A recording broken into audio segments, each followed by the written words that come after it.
سلام قولا من رب رحيم. நிகரில்லா அன்புடையோன் இறைவனிடமிருந்து சாந்தி நிலவட்டும் என்று முகமன் கூறப்படும். அல்ஹம்துலில்லாஹ்.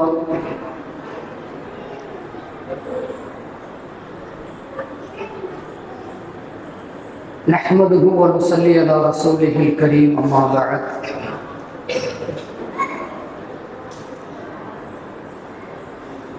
அல்லாஹுடைய அளப்பரியும் கருணையினாலே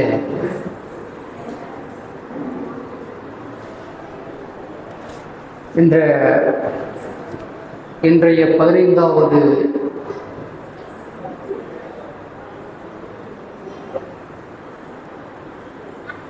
தினத்தை நாம் அடைந்திருக்கிறோம். அல்லாஹ் ரஹ்மான் அதற்கான வாய்ப்புகளை நமக்கு வழங்கினான். அல்லாஹ் ரஹ்மானுக்கு நாம் நன்றி பாராட்ட வேண்டும்.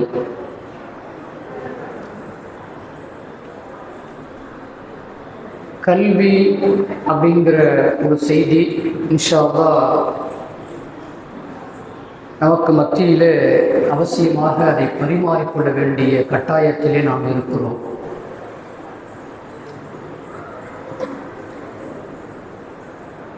நாம் இங்கே உரையாற்றுகிற எந்த செய்தியும் சம்பிரதாயத்துக்கு இல்லை அப்படிங்கிறத முதல்ல தயவு செய்து விளக்கிக்கணும். ஏதோ தொழுகை முடிஞ்சவொடனே எழுந்திரிச்சு நின்று கொஞ்ச நேரம் சம்பிரதாயத்துக்கு பேசிட்டு உங்களை உட்கார வச்சு கேட்க வச்சுட்டு அப்படி போகிறதுங்கிறது தயவு செய்து நினைக்க வேண்டாம். நாம் தினம் பேசுகிற கேட்கிற அந்த விஷயத்திலிருந்து நம்முடைய வாழ்க்கையில் மாற்றங்களை உருவாக்கி கொள்ள வேண்டும். அதுதான் நம்முடைய நோக்கமே. நம்முடைய வாழ்க்கையில் மாற்றங்கள் வர வேண்டும். குறிப்பாக நாம் இஸ்லாமியர்களாக, முழுமையான இஸ்லாமியர்களாக நாம் மாற வேண்டும். அதுதான் நம்முடைய இங்கே உரையாற்றுவதனுடைய நோக்கம். அதை நம்ம முதல்ல விளங்கிக்கணும். பாருங்க, கல்வி அவசியம். முதல்ல நபி ஸல்லல்லாஹு அலைஹி வஸல்லம் அண்ணங்களுக்கு வஹி வருகிற பொழுது இறங்கிய வசனம் நமக்கெல்லாம் தெரியும். அநேகமா என்ன வசனம் இறங்குச்சுன்னு தெரியுமா? முதல் வஹி, இக்ரா பிஸ்மி ரப்பிக்கல் லதீ ஹலக். ஓதுவீராக. யார் வந்தா? ஜிப்ரீல் அலைஹிஸ்ஸலாம் அவங்க வந்தாங்க. பெருமானார் ஸல்லல்லாஹு அலைஹி வஸல்லம் நம்ம இடத்துல வந்துட்டு சொன்ன முதல் செய்தி என்ன? நீங்கள் ஓதுவீராக அப்படின்னு சொல்றாங்க. நபி ஸல்லல்லாஹு அலைஹி வஸல்லம் எனக்கு ஓத தெரியாதுங்கிறாங்க. என்ன சொன்னாங்க? எனக்கு ஓத தெரியாது. ஏன்? நபி ஸல்லல்லாஹு அலைஹி வஸல்லம் யாரு? நபி. என்ன நபி சொல்லுங்களேன். இறுதி நபி. Right, okay. ரசூலுல்லாஹ்வுக்கு ஒரு பேர் இருக்கு, உம்மி நபி. என்ன நபி? உம்மி நபி. உம்மி நபினா விளங்குதா? உம்மின்னு சொன்னா தாயை சேர்ந்தவர்னு அர்த்தம். உம்முன்னா தாய். உம்முன்னா யாரு? தாய். தாயை சேர்ந்தவர்னு அர்த்தம். தாயை விட்டுட்டு பிரிஞ்சு போய் புதுசாக ஒருத்தங்கள்ட்ட போய் கல்வி கற்றுக்கல. புதுசாக ஒருத்தங்கள்ட்ட போய் கல்வி கற்றுக்கவே இல்லை. அதனால் அந்த நபிக்கு பேரே என்ன? உம்மி நபி. ரசூலுல்லாஹ் சொல்கிறாங்க எனக்கு ஓத தெரியாது. எனக்கு இப்போ நம்மள்கிட்ட ஹிந்தி எடுத்து கொடுத்து, ஹிந்தி பாடத்தை கையில் எடுத்து கொடுத்து, ஒரு புத்தகத்தை எடுத்து கொடுத்து படின்னு சொன்னால் ஹிந்தி நான் படிக்கலை. அப்போ நான் என்ன சொல்லுவேன்? எனக்கு ஹிந்தி படிக்க தெரியாது அப்படின்னு சொல்லுவோமா? ஆங்கிலம் படிக்காதவர்கிட்ட கொடுத்தா அவர் ஆங்கிலம் படிக்க தெரியாதும்பாரு. அரபு நாட்டில் போய் தமிழ் புத்தகத்தை ஒன்று எடுத்து கொடுத்து இதை கொஞ்சம் படிங்க அப்படின்னு சொன்னால் அவர் என்ன சொல்லுவார்? எப்பா இது என்ன மொழி, எனக்கு தெரியாதும்பார். நபி ஸல்லல்லாஹு அலைஹி வஸல்லம் அண்ணவங்க அதே போல ஜிப்ரீல் அலைஹிஸ்ஸலாம் அவங்க வந்து இக்ரா பிஸ்மி ரப்பிக்கல் லதீ ஹலக், படைச்ச ரப்பு இருக்கானே அந்த ரப்பின் திருநாமத்தை கொண்டு நீங்கள் ஓதுங்கள் அப்படின்னு சொல்லும் பொழுது எனக்கு ஓத தெரியாதுங்கிறாங்க. எனக்கு ஓத தெரியாதுங்கிறாங்க. என்ன நமக்கு இந்த வரலாற்று நிகழ்வுலேருந்து நாம் பெறுகிற படிப்பினை என்ன படிப்பினைன்னு சொன்னால், எடுத்த உடனேயே முதல் வகையே என்னவா வருது? கல்வி அப்படிங்கிற அடிப்படையில் வருது. படிக்கணும், என்ன செய்யணும்? படிப்பு. ஓதுதல்னா படிக்கிறது தான். ஓதுதல்னா என்னது? ஓதுதல் சொன்னாலே படிக்கிறது தான். புரியுதா? ஔவையாருடைய பாட்டில் கூட ஒரு வரி வரும், ஒரு நாளும் ஓதாமல் இருக்க வேண்டாம், ஒரு நாளும் ஓதாமல் இருக்க வேண்டாம், படிக்காம இருக்காதீங்கன்னு ஔவையார் கூட சொல்லிட்டு இருக்கிறாங்க. ஓதாமல் சொன்னா படிக்காமல்னு அர்த்தம். ஓகேவா? அப்ப தினம் தினம் படிக்கணும். தினம் என்ன செய்யணும்? உலகத்துல நம்ம மரணிக்கிற வரைக்கும் படிச்சுக்கிட்டு தான் இருக்கணும். எது வரைக்கும்? உலகத்துல வாழ்ற கடைசி மூச்சு வரைக்கும் நம்ம படித்துக் கொண்டேதான் இருக்க வேண்டும். புரியுதுங்களா? அதுதான் நமக்கு இஸ்லாம் துவங்குகிற பொழுதே முதலில் படிப்பை சொல்லி கொடுத்தது அப்படிங்கிறத பார்ப்போம். சூரத்து தாஹாவுல 114வது வசனத்துல அல்லாஹ் ஒரு செய்தியை சொல்லிக்கிட்டே வர்றான். சொல்லிட்டே வந்துட்டு இப்ப சொல்றான், வக்குர் ரப்பி ஜித்னி இல்மா, நீங்க எனக்கு கல்வி ஞானத்தை அதிகப்படுத்தி தா ரப்பே என்று கேட்பீராக. யாருக்கு சொல்றான்? அல்லாஹ் நபி ஸல்லல்லாஹு அலைஹி வஸல்லம் நம்மளுக்கு அல்லாஹ் சொல்றான், நீங்க பொருளாதாரத்தை அதிகப்படுத்தி கொடுன்னு கேளுன்னு அல்லாஹ் சொல்லல. பொருளாதாரத்தை கொடு, எனக்கு ஆட்சி அதிகாரத்தை கொடுன்னு கேளு, அதை கேளுங்க, இதை கேளுங்க, அப்படி கேளுங்க, அப்படிலாம் கேட்கல, கேட்க சொல்லல. அல்லாஹ் எதை கேட்க சொல்லுகின்றான்? இல்மை கேட்க சொல்றான். எதை கேட்க சொல்றான்? படிப்பை கேட்க சொல்றான், கல்வியை கேட்க சொல்லுகிறான். அல்லாஹ் அதன் மூலமா இந்த ஒட்டுமொத்த உலகத்துக்குமே அறிவிக்கிற ஒரு செய்தி என்னன்னு சொன்னா, படிப்பு அவசியம். என்ன அவசியம்? என்ன அவசியம்? படிப்பது அவசியம், ஓதுவது அவசியம். புரியுதுங்களா? அதுதான் வக்குர் ரப்பி ஜித்னி இல்மா. சமயங்கள்ல உஸ்தாதுகள், ஆசிரியர்மார்கள், அறிஞர் பெருமக்கள்லாம் என்ன சொல்றாங்கன்னா, இது அதிகமா ஓதுங்க. சமயங்கள்ல மறதி இருக்கு அப்படின்னு சொன்னா, மறதி இருக்கு, படிச்சது மனசுல நிக்க மாட்டேங்குது அப்படின்னு சொன்னா, இந்த ஆயத்தை ஓதுனாக்க அல்லாஹ் நினைவை கொடுக்கின்றான், ஞாபக சக்தியை கொடுக்கிறான். என்ன கொடுக்கிறான்? ஞாபக சக்தியை கொடுப்பதாகவும் கூட உலமா பெருமக்கள் நமக்கு சொல்லுவாங்க. இந்த வசனத்தை, எந்த வசனத்தை? குர் ரப்பி ஜித்னி இல்மா. யஸ்ஸர்னல் குர்ஆன் இருக்குல்ல, யஸ்ஸர்னல் குர்ஆன்ல அந்த முதல் பேஜில் எடுத்து பாருங்க, ரப்பி ஜித்னி இல்மான்னு எழுதியிருக்கும். என்ன எழுதியிருக்கும்? ரப்பே எனக்கு கல்வியை அதிகப்படுத்தி தா ரப்பே அப்படின்னு முதல்ல கேட்டுட்டு தான் நம்ம உள்ளேயே போகணும், பாடத்துக்குள்ளேயே போகணும் நம்ம. அப்படிங்கிற அடிப்படையில் அந்த கிதாப் என்ன செய்யலாம்னு சொன்னா, அந்த கிதாப் மட்டும் இல்லை, பெரும்பான்மையான மக்தபு கிதாபுகள்ல குர் ரப்பி ஜித்னி இல்மான்னு சொல்லிட்டு என்ன செய்வாங்க? அந்த வசனத்தை எழுதியிருப்பாங்க. அப்படிங்கிறத பார்க்கிறோம். நோக்கம் என்ன? படிப்பு அவசியம். என்ன அவசியம்? படிப்பு அவசியம் என்பதை இந்த வசனங்கள் நமக்கு உணர்த்துகிற செய்தியாக பார்க்கிறோம். பாருங்க, கல்வி அறிவு அப்படிங்கிறது அது ஒரு ஆளுமைக்கான அடிப்படை பண்பு. கல்வி அறிவுங்கிறது அது படிக்காத முட்டாள், படிக்காத முட்டாள் அவன்கிட்டேருந்து நம்ம எதையாவது எதிர்பார்க்க முடியுமா? படிக்காதவன்கிட்டேருந்து ஏதாவது தகுதி, திறமை அப்படின்னு ஏதாவது எதிர்பார்க்க முடியுமா? அவன் உடல் வலிமையா இருப்பான், நல்ல பலசாலியா இருப்பான், நல்ல உழைப்பான், மாடு மாடி உழைப்பான். ஆனா நுட்பத்தோடு செயல்படுவானான்னு சொன்னா தெரியாது. நுட்பத்தோடு செயல்படுவானான்னு சொன்னாக்க தெரியாது. ஒரு கொத்தனார்னு எடுத்துக்கோங்க. அந்த கொத்தனார் எதை சார்ந்து அவர் வேலை செய்வாரு? அவருக்கு பில்டிங் கட்ட தெரியும். என்ன கட்ட தெரியும்? செவுறு வைக்க தெரியும், செவுரை பூச தெரியும். அது எப்படி பட்டி பார்க்கணும், அது எப்படி நூல் பிடிக்கணும், இது எத்தனை இன்ச்சு இருக்கணும், அந்த இது மட்டும் தெரியும். அவர் இன்ஜினியரா மாற முடியுமா? ஒரு கொத்தனார் இன்ஜினியரா மாற முடியுமா? மாற முடியாது. ஏன்? அந்த நுட்பம் என்பது அந்த இன்ஜினியருக்கு தான் தெரியும். அந்த பில்டிங் கட்டுறதுல இன்ஜினியருக்கு முழுமையா எல்லாம் தெரியும். ஆனா கொத்தனாருக்கு வெறும் கரண்டியை பிடிக்க தெரியும், செங்கலை அடுக்க தெரியும், அவ்வளவுதான் தெரியும். அதே போல மருத்துவத்தை எடுத்துக்கொள்வோம். மருத்துவர் உள்ள உட்கார்ந்து இருப்பாரு, வெளியே கம்பவுண்டர் இருப்பாரா? கம்பவுண்டர் சமயங்களில் ஊசி போடுவார். ஊசி போடுறாரா? ஊசி போட்டா டாக்டர் ஆயிட முடியுமா? அவர் ஸ்லிப் எடுத்து எழுதுறார். உங்களுக்கு என்ன வருஷா கேட்டு எழுதுறார். நீ அந்த மாத்திரை வாங்கி சாப்பிட்டா என்ன ஆயிடுவீங்க? கம்பவுண்டர் எழுதின மாத்திரை எழுதி சாப்பிட்டா நம்ம என்ன ஆகுவோம்? என்ன ஆயிடுவோம்? போயிடுவோம், கபஸ்தான் போயிடுவோம். சீக்கிரமா எங்க போயிடுவோம்?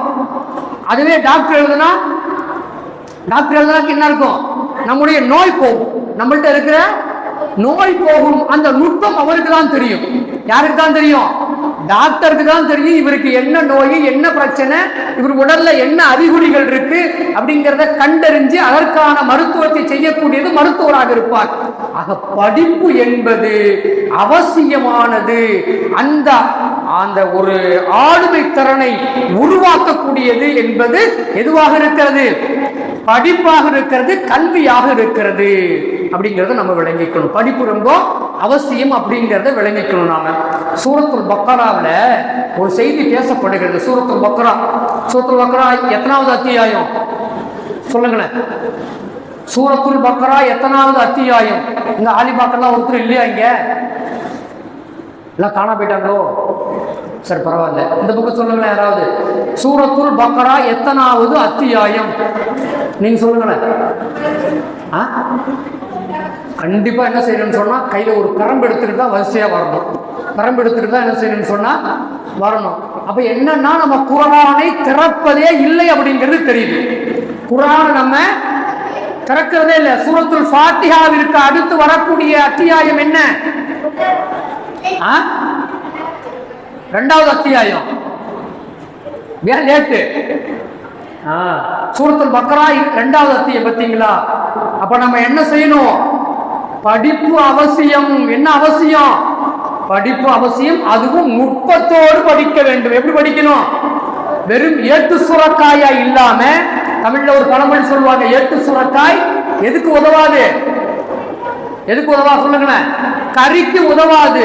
சுரக்கான்னு சொல்லி ஒரு பேப்பர்ல வரைஞ்சி வச்சிருந்தான். சுரக்காய பேப்பர்ல வரைஞ்சி வச்சிருந்தான். அதை எடுத்துக்கொண்டு போய் சமைக்க முடியுமா? முடியாது. அதைத்தான் சொன்னாங்க முன்னோர்கள். சொன்னாங்க ஏட்டு சுரக்காய் கறிக்கு உதவாதுன்னு சொல்லிட்டு. அப்ப வெறும் ஏடுகளை புரட்டிட்டு போனா பத்தாது, நுட்பமாக நாம் செயல்பட வேண்டும். எப்படி செயல்படணும்? அதுக்கு கல்வி அவசியம். ஆளுமை திறன் நம்மிடத்திலே வெளிப்பட வேண்டும். என்ன திறன் வெளிப்படணும்? ஆளுமை திறன் வெளிப்பட வேண்டும். சூரத்துல் பக்கராவில் ஒரு வரலாற்று நிகழ்வு. சூரத்துல் பக்கராவில் ஒரு வரலாற்று நிகழ்வு. இஸ்ரவேலர்கள் யாருன்னு தெரியுமா? யாருடைய கௌம், யாருடைய கூட்டம்? அவங்களுக்கு நபியா வந்தவங்க யாருன்னு சொல்லுங்களேன். மூசா அலைஹிஸ்ஸலாம். யாரு? மூசா அலைஹிஸ்ஸலாம். அவங்க தான் இஸ்ரவேலர்களுக்கு நபியாக வந்தவங்க. யார்கிட்ட பாதுகாத்தாங்க இஸ்ரவேலர்களை? ஃபிரௌனிடத்திலிருந்து. Very good. யார்கிட்ட? ஃபிரௌனிடத்திலிருந்து இஸ்ரவேலர்களை பாதுகாத்தது யாரு? மூசா அலைஹிஸ்ஸலாம். பாதுகாத்தாங்க, வந்தாங்க. மூசா அலைஹிஸ்ஸலாம் இப்ப இல்ல. யார் இல்ல? மூசா அலைஹிஸ்ஸலாம் உலகத்துல ஜீவியமா இல்ல. அவங்க மரணிச்சுட்டாங்க, போயிட்டாங்க. இப்ப இந்த நேரத்துல மீண்டும் என்னன்னா, அங்க இருக்கிற ஆட்சியாளர்கள் இந்த இஸ்ரவேலர்களை அடக்கியே வைக்கணும்னு பாக்குறாங்க. எப்படி பாக்குறாங்க? அடக்கியே வைக்கணும்னு பாக்குறாங்க. உதாரணத்துக்கு சொல்லணும்னு சொன்னா, மேலாதிக்கம் கொண்டவர்கள் எல்லாம் கீழே உள்ளவங்களை ஆதிக்கம் செலுத்துறாங்க. பார்த்திருக்கீங்களா? ஜாதி அப்படிங்கிற பேர்ல நான் உயர்ந்த ஜாதி, நீ தாழ்ந்த ஜாதி அப்படின்லாம் ஜாதிகளை வச்சுக்கிட்டு ஒரு சாராரை நீ கீழ்மட்டத்திலேயே இருக்கணும். நீ படிக்க கூடாது. நீ என்ன செய்யணும்? நீ வேலைதான் செய்யணும். காட்டுல போய் மம்புட்டி பிடிச்சி வெட்டணும், மம்புட்டி பிடிச்சி மண் வெட்டி வெட்டணும், நீ முடி வெட்டணும், நீ செருப்பு தைக்கணும். அப்படி ஒரு சாரார மேல்மட்டத்தில் உள்ளவங்க வச்சிருந்தாங்களா? பாக்குறோமா இன்னைக்கு? அதே போல அன்னைக்கு அந்த இஸ்ரவேலர்களை, யார? இஸ்ரவேலர்களை கிபித்தியர்கள் அப்படின்னு சொல்லக்கூடியவங்க, நாங்க தான் மேல்மட்டம் சொல்லிட்டு மூசா அலைஹிஸ்ஸலாம் அவங்களுக்கு பிறகும் கூட அவங்களை அடக்கி ஆள பார்த்தாங்க. அப்போ அந்த நேரத்துல அல்லாஹ் அவங்களிடத்துல ஒரு நபியை அனுப்பியிருந்தான். அந்த நபியினுடைய பேரை அல்லாஹ் குர்ஆன்ல சொல்லல. எந்த நபிங்கிறத ஒரு நபி மட்டும்தான் அல்லாஹ் குர்ஆன்ல சொல்றானே தவிர எந்த நபி பேர் என்ன அப்படிங்கறத அல்லாஹ் குர்ஆன்ல சொல்லல. இப்ப அந்த நபி கிட்ட போய் இஸ்ரவேலர்கள் என்ன செய்றாங்கன்னு சொன்னா முறையிடுறாங்க. எங்களிலே ஒரு ஆட்சியாளர் வேண்டும். எங்கள் ஆட்சி பண்றதுக்கு எங்கள்லேருந்து ஒருத்தர் வேண்டும். இன்னைக்கு தமிழ்நாட்டில் கூட ஒருத்தர் முழங்கிக்கிட்டு இருக்கிறார்ல, தமிழன் ஆள வேண்டும், தமிழன் ஆள வேண்டும் அப்படின்லாம் ஒருத்தர் முழங்கிக்கிட்டு இருந்தாரா கொஞ்ச காலமா? தமிழ் தமிழ் தமிழ் அப்படி முழங்கிட்டு இருந்தாரா ஒருத்தர்? சொல்லுங்களேன். தெரியாதா? சரி, தெரியாம தான் பரவாயில்ல, நல்லதுதான், பிரச்சனை விட்டுருங்க, அந்த பலம் நமக்கு வேண்டாம். அதுபோல அந்த இஸ்ரவேலர்கள் என்ன சொன்னாங்கன்னா, எங்களை ஆட்சி பண்றதுக்கு எங்களையே ஒரு ஆட்சியாளனை உருவாக்குறதுக்கு அல்லாஹ்ட்ட நீங்க கேளுங்க. அந்த நபி கிட்ட சொல்றாங்க. அந்த நபி அல்லாஹ்ட்ட கரம் ஏந்துனாங்க. அல்லாஹ் குர்ஆன்ல அப்படியே சொல்றான், சூரத்துல் பக்ரால சொல்றான். அத அல்லாஹ் கரம் ஏந்துனாங்க. கரம் ஏந்துறவங்க அல்லாஹ் என்ன பண்ணான்னு சொன்னா, ஒரு ஆட்சியாளரை கொண்டு வந்தான். தாலூத் என்ற ஆட்சியாளரை ஏற்படுத்தினான். எந்த ஆட்சியாளரு? தாலூத் என்ற ஆட்சியாளர் ஏற்படுத்தினான். தாலூத் யாருன்னு சொன்னா, பனு இஸ்ரவேலர்கள்ல உள்ளவங்க இல்ல. யாருல இல்ல? கிப்தியர்களும் இல்ல, பனு இஸ்ரவேலர்களும் இல்ல. வேறொரு இடத்துல இருந்து உள்ள ஒருத்தரை நபி என்ன சொன்னாங்க, ஆட்சியாளர் ஆக்கணும்னு. இந்த பனு இஸ்ரவேலர்கள்லாம் என்ன, நாங்க எங்கள்ல இருந்தானே கேட்டோம், எங்கள்ல இருந்தானே நாங்க கேட்டோம், அது இல்லாம யாரையோ ஒருத்தர் கொண்டு வந்து ஆட்சியாளரா வைக்கிறீங்க அப்படின்னு சொல்லுகிற பொழுது, அந்த நபிக்கு அல்லாஹ் சொன்னா, அந்த மக்களுக்கு சொல்லுங்க, அவரிடத்துல என்ன இருக்கிறது? அறிவாற்றல் இருக்கிறது. யாரிடத்துல என்ன இருக்கு? அந்த ஆட்சியாளரா யார அல்லாஹ் நியமிச்சானோ அவரிடத்துல அறிவு இருக்கிறது, உடல் வலிமையும் இருக்குது, அல்லாஹ் வழங்கி இருக்கிறான். அது மட்டுமல்ல, அந்த அவர்கிட்ட பல நுட்பங்கள் இருக்கிறது, போர் திறன் இருக்கிறது, போர் சம்பந்தப்பட்ட நுட்பமான அறிவுகள் தான் அவர்கிட்ட இருக்கு. ஆட்சி செய்யறதுக்கு இதுதான் தேவையே தவிர குலம் கோத்திரம் தேவையில்லை. என்ன தேவையில்லை? பனு இஸ்ரவேலர்களாக இருக்கணும், அல்லது கிப்தியர்களாக இருக்கணும், அல்லது யூதர்களாக இருக்கணும், அப்படி இருக்கணும், இப்படி இருக்கணும், அப்படி எல்லாம் தேவையில்லை. என்ன இருக்கணும்? அறிவாற்றல் இருக்கணும், நுட்பம் இருக்க வேண்டும் அப்படின்னு அல்லாஹ் சொன்னா, அல்லாஹ் அவரை ஏன் நியமித்தேன் என்று சொல்லி சூரத்துல் பக்ராவுல அல்லாஹ் தான் பேசுறான். தாலூக் அப்படிங்கிற அந்த ஆட்சியாளரை நியமித்ததற்கான காரணத்தை சொல்லுகிற பொழுது, அறிவு, படிப்பு, வலிமை அவரிடத்தில் இருந்தது என்று அல்லாஹ் சொல்லுகின்றான். அப்ப அந்த ஆளுமை திறன் நம்ம இடத்துல வரணும்னா நம்மகிட்ட என்ன இருக்கணும்? படிப்பு என்பது அவசியமான ஒன்று என்பதையும், அந்த தாலூத்தின் ஆட்சி வளமிக்க ஆட்சியாக இருந்தது, அன்னைக்கு வளமிக்க ஆட்சியாக இருந்ததுன்னு சொல்லிட்டு சூரத்துல் பக்ராவுல அல்லாஹ் என்ன செய்யறான்னு சொன்னா பேசுவதை நாம் பார்க்க முடிகிறது. பாருங்க, அதே போல இன்னும் நம்ம இந்த உலகத்துல வாழணும்னா ஒரு நீதியோடு நெறியோடு வாழணும்.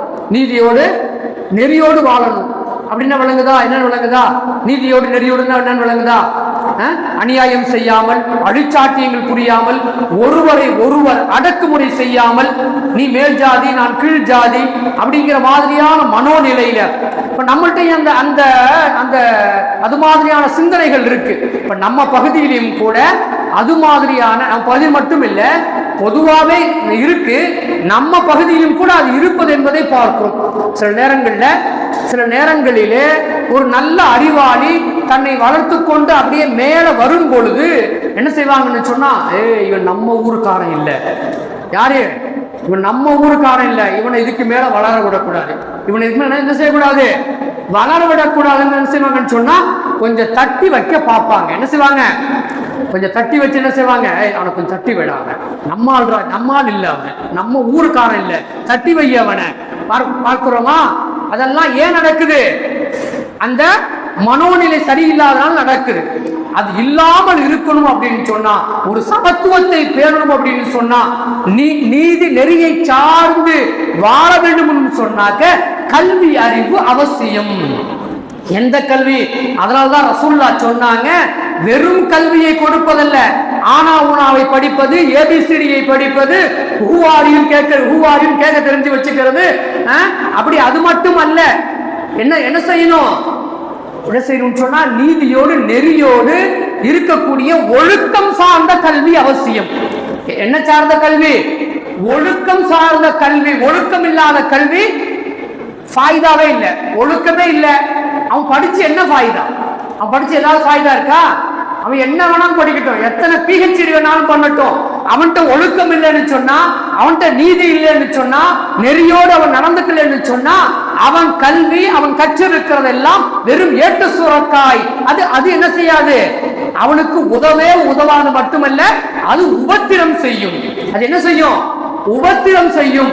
அதனால்தான் மார்க்கம் சொல்லுது, நீதி நெறி இதோடு வாழ்க்கை அது இருக்கணும் அப்படின்னு சொன்னா கல்வி அறிவு, ஒழுக்கம் சார்ந்த கல்வி அறிவு அவசியம். புரியுதா, விளங்குதா? அதே போல பாருங்க, காரூனுடைய செல்வங்களை பற்றி நமக்கு தெரியும். எவ்வளவு செல்வம், ஏதாவது சொல்ல முடியுமா நீங்க? காரூனுடைய செல்வம் எவ்வளவு சொல்ல முடியுமா? சொல்லுங்களேன். சாவி கொத்து இருக்கு பார்த்தீங்களா? நம்ம வீட்டுல எத்தனை சாவி இருக்கும்?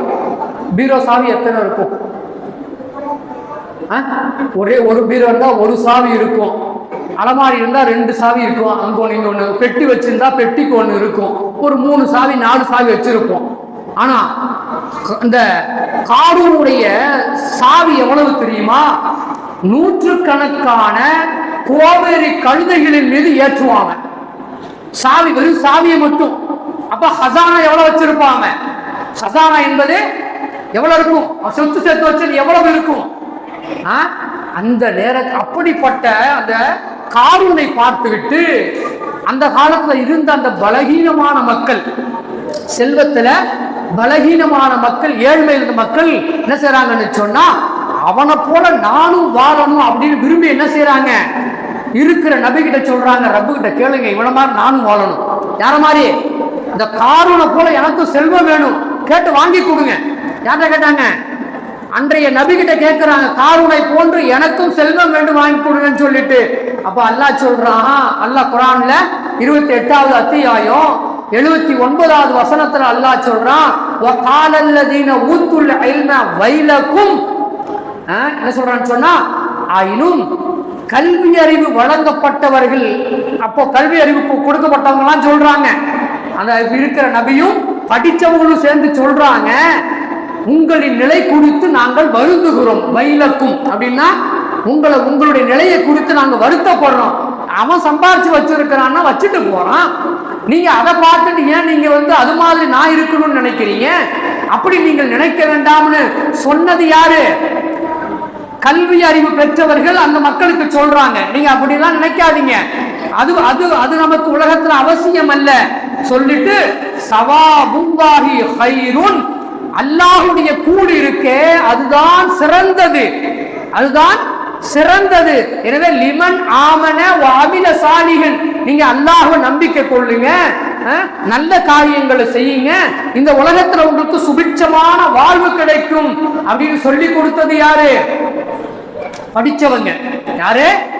படிச்சவங்க, கல்வி அறிவு உள்ளவங்க சொன்னாங்க அப்படிங்கறத அல்லாஹ் குர்ஆன் சொல்றான். வகாலல்லதீன ஊத்துல் இல்ம, இல்மை கொடுக்கப்பட்டவர்கள் அவர்களுக்கு சொன்னார்கள். என்ன சொன்னாங்க? நாங்களாம் உங்களை பார்த்து ரொம்ப வருத்தப்படுறோம், கை சேதமே சொல்லி சொன்னாங்க. என்ன சொன்னாங்க? கை சேதமே என்று சொன்னார்கள். அப்படிங்கிறத நாம அந்த 28 அத்தியாயம் 79வது வசனத்துல நம்ம பார்க்கிற செய்திகளாக இருக்கிறது. அதே போல பாருங்க, நம்பிக்கை கொண்டு நல்ல காரியங்களை செஞ்சாலும் அந்த உலகத்தை சுபிட்சமாக இருக்க முடியும் அப்படிங்கிறதையும் நாம இங்க புரிந்து கொள்ள வேண்டும். அதே போல அந்த இன்னொரு செய்தி, வலா யுலக்காஹா இல்ல சாபிரூன், வலா யுலக்காஹா இல்ல சாபிரூன் வசனத்துடைய தொடர், இது வசனத்துடைய தொடர். கொஞ்சம் பொறுமையாகவும் நீங்க இருக்கணும். உங்களுக்கு வறுமை இருக்கு, ஏழ்மை இருக்கு, அது உங்களுடைய வாழ்க்கையிலே பற்றாக்குறை இருக்குன்னு சொன்னா கொஞ்சம் நீங்க பொறுமையா இருங்க. காலம் மாறும், உங்களுக்கு நிலையும் மாறும். கொஞ்சம் பொறுமையை நீங்கள் கைப்பிடியுங்கள். பொறுமையை மேற்கொள்வதற்கு தான் நல்ல பாக்கியங்கள் கிடைக்கும் என்று சொல்லி கல்வியாளர்கள் சொல்லுவதை நம்ம சொன்னா நாம் பார்ப்பதை குர்ஆன் ஹதீஸ்களை பார்க்கிற செய்திகளாக இருக்கிறது. அன்பிற்கினியவர்களே, ஆக நம்ம என்ன அவசியம், நமக்கு என்ன தேவை? படிப்பு தேவை. என்ன தேவை? படிப்பு தேவை. குர்ஆன்ல ஒரு 4 பேர்த்த அல்லாஹ் உயர்த்தி பேசுறான். எத்தனை நபர்கள் உயர்த்தி பேசுறான் அல்லாஹ்? குர்ஆன்ல 4 பேர்த்த உயர்த்தி பேசுறான். பத்ர் சஹாபாக்கள். யாரு? பத்ர் சஹாபாக்களை தனியா பேசுவான் அல்லாஹ். அந்த 4 பேர் இல்லாம பத்ரு சஹாபாக்களுடைய சிறப்பு ரொம்ப அற்புதமா குர்ஆன்ல நிறைய இடங்கள்ல எல்லாம் பேசுறான். அது இல்லாம 4 நபர்களை பேசுறான். அதுல ஒன்று யாருன்னு சொன்னா முஃமின்கள். யாரு? முஃமின்கள். அல்லாஹ் என்ன செய்யறான்னு சொன்னா பேசுகின்றான், மூமின்களை பேசுறான். நான் சுருக்கமா வர்றேன், நிறைய செய்திகள் சொல்லணும்னு நினைச்சேன், சுருக்கமா வர்றேன். 2வது அல்லாஹ்வுடைய பாதையில ஜிஹாது செய்பவர்கள். 2வது யாரு? அல்லாஹ்வுடைய பாதையில ஜிஹாது செய்யக்கூடியவர்களை பற்றி அல்லாஹ் பேசுகின்றான். அடுத்து 3வது என்ன சொன்னா நல்லவர்கள், இறைநேசர்கள், சாலிஹீன்கள். நல்லவங்க, இறைநேசர்கள், சாலிஹீன்கள், இவங்களை பற்றி அல்லாஹ் என்ன செய்யறான்னு சொன்னா உயர்வாக அல்லாஹ் பேசுவான். 4வதா யாரை பத்தி பேசுறான்னு சொன்னா கல்வியாளர்கள். 4வது யாரை பேசுறான்? அல்லாஹ் கல்வியாளர்களை பற்றி பேசுறான். ஒரே ஒரு ஆயத்தை மட்டும் அதுக்கு சொல்றேன். யர்ஃபஉல்லாஹு அல்லதீன ஆமனூ மின்கும் வல்லதீன ஊத்துல் இல்மி தரஜாத். அல்லாஹ் என்ன சொல்றான்னு சொன்னா இந்த வசனத்துல அல்லாஹ் சிலரை உயர்த்துகின்றான், அந்தஸ்துகளிலே உயர்த்துகின்றான். எதுல உயர்த்துகிறான்? இந்த உலகத்துல பல அந்தஸ்துகளை கொடுத்து உயர்த்துகிறான். அதுல முதலாவது யாருன்னு சொன்னா உங்களிலே ஈமான் கொண்டவர்கள். மக்கள்ல ஈமான் கொண்டவர்களுக்கு அல்லாஹ் முதல் அந்தஸ்தை கொடுத்துட்டு அந்த வசனத்துல சொல்றான் வல்லதீன ஊத்துல் இல்மி தரஜா. யாருக்கு கல்வி கொடுக்கப்பட்டு இருக்கிறதோ, ஒழுக்கம் சார்ந்ததோடு கல்வி கொடுக்கப்பட்டு இருக்கிறதோ அவர்களை அல்லாஹ் உயர்த்துகிறான் என்று சொல்லி அல்லாஹ் அந்த வசனத்தில் என்ன செய்யறான்னு சொன்னா பேசுவதை நாம் பார்க்கிறோம். 58வது அத்தியாயம் 11வது வசனத்துல அல்லாஹ் என்ன செய்யறான் பேசுவதை பார்க்கிறோம். 4 நபர்ல ஒரு நபர் யாரு? அல்லாஹ் சிறப்பாக பேசக்கூடிய நபர்கள் 4 நபர்கள். ஒரு நபர் கல்வியாளர்கள். யாரு? படித்திருக்கிறவர்களை அல்லாஹ் சிறப்பாக பேசுறான். இன்னொரு இடத்துல அல்லாஹ் கேட்பான் குல் ஹல் யஸ்தவில்லதீன யஅலமூன வல்லதீன லா யஅலமூன். அறிந்தவர்களும் அறியாதவர்களும் சமமாவார்களா? படித்தவர்களும் படிக்காதவர்களும் சமமாகி விடுவார்களா என்று நீங்கள் கேளுங்கள் மக்களிடத்திலே. அப்படி என்ன செய்யறான் அல்லாஹ் சொல்லி தருகிற செய்தியை பார்க்கிறோம். ஆக நம்ம என்ன செய்யணும்னு சொன்னா படிப்பு என்பது அவசியமான அப்படின்னு சொல்லிட்டு நாம விளங்கிக்கணும். படிக்க புறப்பட்டுட்டா ரசூலுல்லாஹ் சொல்றாங்க அந்த பாதையை அல்லாஹ் இலகுவாக ஆக்கி வைக்கின்றான். எதுவரை அவன் சுவர்க்கம் சென்று அடைகின்ற வரை அந்த பாதையை இலகுவாக ஆக்கி வைத்து விடுகின்றான். முஸ்லிம்ல பதிவாக இருக்கிற செய்தி. அதே போல அறிவை தேடி செல்பவனுக்கு மலக்குகள் என்ன செய்றாங்கன்னு சொன்னா தங்களுடைய இறக்கைகளை விரிக்கின்றார்கள். அவர்களுக்காக வேண்டி தங்களுடைய இறக்கைகளை விரிக்கிறார்கள். பெருமானார் ஸல்லல்லாஹு அலைஹி வஸல்லம் அவர்களுடைய ஹதீஸாக இருக்கிறது. கடலில் இருக்கிற மீன்கள், பூமியில் இருக்கக்கூடிய அனைத்தும் அந்த கல்வியாளருக்காக வேண்டி, கல்வியுடைய பாதையில இருப்பவருக்காக வேண்டி, படிப்பவருக்காக வேண்டி பாவ மன்னிப்பு கேட்டுக் கொண்டு இருக்கிறது. எது? கடலில் இருக்கக்கூடிய மீன்களும் பூமியில் இருக்கக்கூடிய மரம், செடி, கொடி எல்லாமே யாருக்காக வேண்டி கேட்குது? கல்வியாளர்களுக்காக வேண்டி பாவ மன்னிப்பு கேட்கும் சொல்லிட்டு பெருமானார் ஸல்லல்லாஹு அலைஹி வஸல்லம் சொல்றாங்க. பாருங்க, குர்ஆனுடைய இல்மு அவசியம். கடைசியா ஒன்று சொல்லிட்டு முடிச்சுக்கிறேன். குர்ஆனுடைய இல்மு அவசியம்.